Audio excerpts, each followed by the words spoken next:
کی قید کس طرح کاٹی جاتی ہے تربیت حاصل کرو۔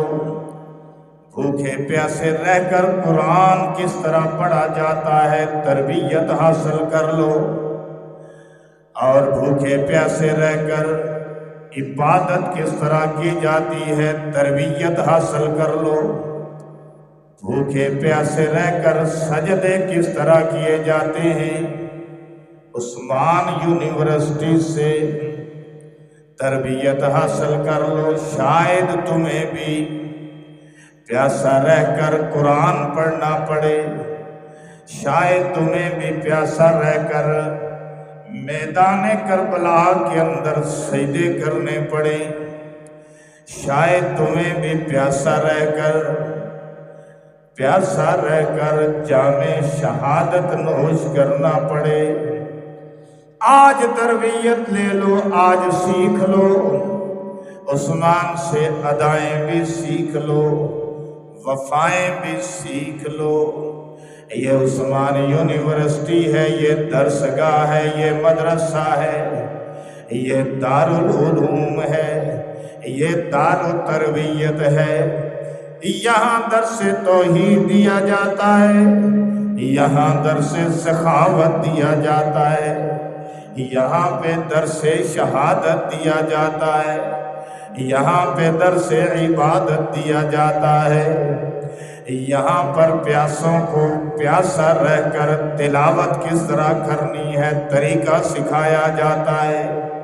یہاں پر پیاسوں کو پیاسا رہ کر سجدہ کس طرح کرنا ہے طریقہ سکھایا جاتا ہے۔ یہاں پیاسوں کو معبود حقیقی پر سر کس طرح کٹانا ہے طریقہ سکھایا جاتا ہے۔ پیاسوں کو صبر اور رضا کی تصویر پڑھائی جاتی ہے، سبحان اللہ۔ یہاں پر پیاسوں کو حیا اور وفا کی ٹریننگ دی جاتی ہے۔ صلاح عام ہے یاران نکتہ داں کے لیے، لہذا مجھے کہنے دیجئے گرامی قدر سامعین کرام، حسین ابن علی نے پیاسا رہ کر قرآن پڑھنا یہیں سے سیکھا۔ کہاں سے؟ عثمان یونیورسٹی سے۔ سجدے میں سر کٹانا یہیں سے سیکھا، عبادت میں سر کٹانا یہیں سے سیکھا، ظالموں کے سامنے نہ جھکنا یہیں سے سیکھا۔ عثمان پرنسپل تھے عثمان یونیورسٹی کے، اور حسین طالب علم تھے عثمان یونیورسٹی کے۔ اس لیے خطیب کہتا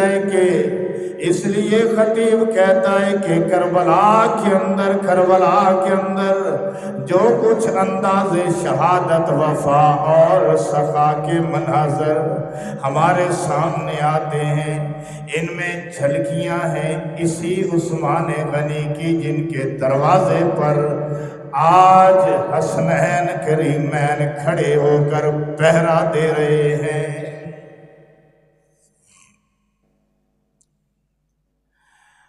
علی باب مدینہ بنا،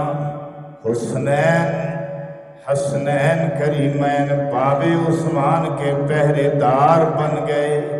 نبی کے دروازے پر علی کا پہرا، اس لیے نبی کے گھر میں وہ داخل ہوگا جو علی سے پوچھ کر جائے گا، کیونکہ مدینہ العلم علی ہے، مدینہ العلم علی ہے۔ صدیق جائے گا تو علی سے پوچھ کر، فاروق جائے گا تو علی سے پوچھ کر، اور عثمان علی سے پوچھ کر۔